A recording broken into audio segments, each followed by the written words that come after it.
हैं और हम सच्चाई को बताते हैं, क्योंकि वो तो वाहवाही नहीं करेंगे तो फिर क्या हो सकता है कि टिकट कटा जाएगा, क्या होगा आगे। बाकी वाहवाही करना इनका धर्म है और सच्चाई बताना हमारा धर्म है। हम जिस प्रकार से ये वार्षिकोत्सव में गए हैं, हर स्कूल में जाने का मौका मिला है, कहीं भी मतलब स्कूलों के अंदर कमरों की कमी है। स्कूल कर्मोन्नत कहीं को नवाई नहीं की। ये तो हमारे 2003 से 8 तक सरकार थी तो हर पंचायत मुख्यालय में 10 स्कूल किया था।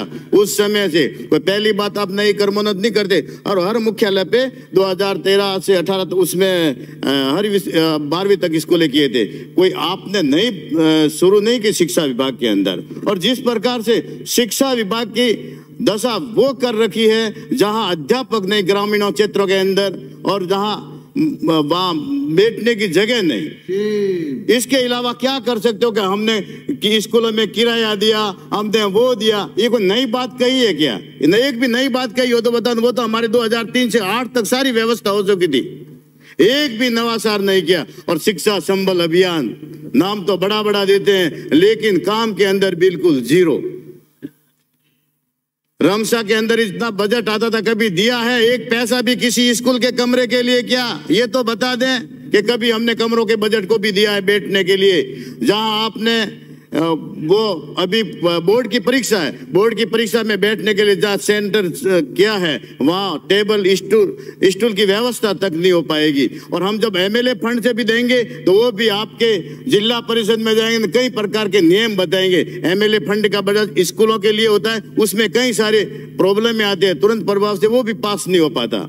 और जिस प्रकार से आप बड़ी बड़ी घोषणा की, हम हर मुख्यालय पे एक खेल स्टेडियम बनाएंगे, 25-25 लाख तो हमने एमएलए फंड से दिए, वो भी शायद 2 साल हो चुके हैं, अभी तक वो स्टेडियम बना नहीं है। क्या आप कुछ क्या कर पाओगे?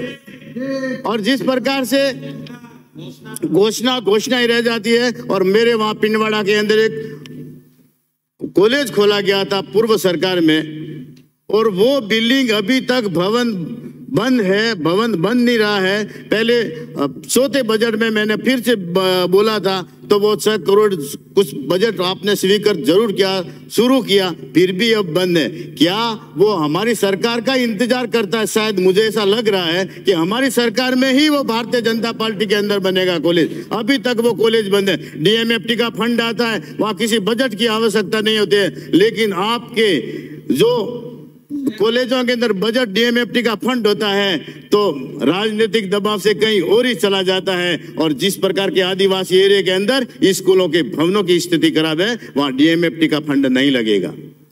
और कॉलेज के अंदर जैसे अधिकारी तो नहीं है, सिरोही जिले के अंदर जिला शिक्षा मुख्यालय पे जिला शिक्षा अधिकारी नहीं है, जहां प्रारंभिक जिला शिक्षा अधिकारी नहीं है तो क्या अध्यापकों की हालत कैसी होगी?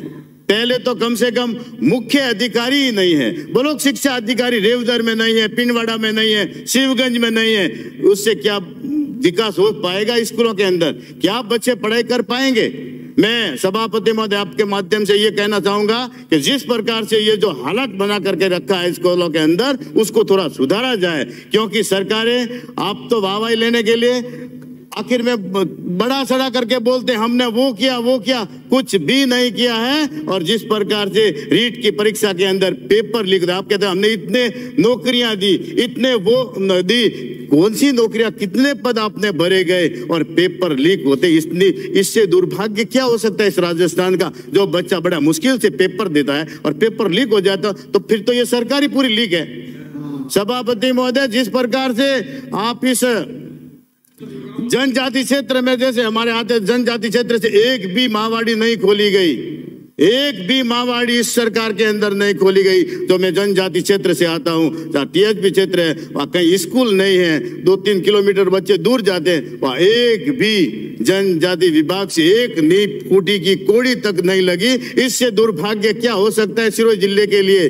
मैं सभापति महोदय आपके माध्यम से ये जरूर कहूंगा कि जिस जो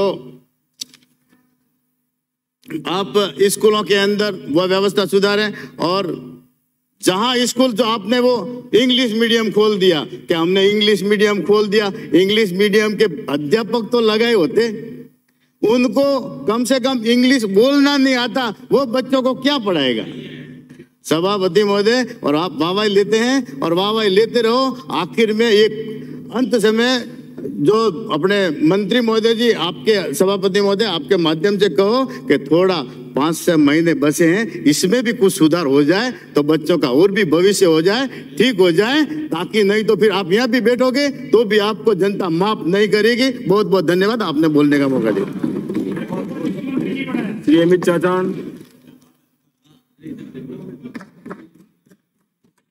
धन्यवाद सभापति महोदय, आपने मुझे मांग संख्या 20, 21, 22 प्राथमिक शिक्षा, माध्यमिक शिक्षा और उच्च शिक्षा पे बोलने का अवसर दिया। आपका बहुत बहुत धन्यवाद। माननीय सभापति महोदय, गत 4 वर्षों में हमारे राज्य के लोकप्रिय मुख्यमंत्री अशोक जी गहलोत ने, हमारे शिक्षा मंत्री बी डी कल्ला जी ने, उच्च शिक्षा मंत्री राजेंद्र यादव जी ने और शिक्षा विभाग ने इन 4 वर्षों में अनेक नवाचार किए, जिससे कि शिक्षा को मजबूती मिली। शिक्षा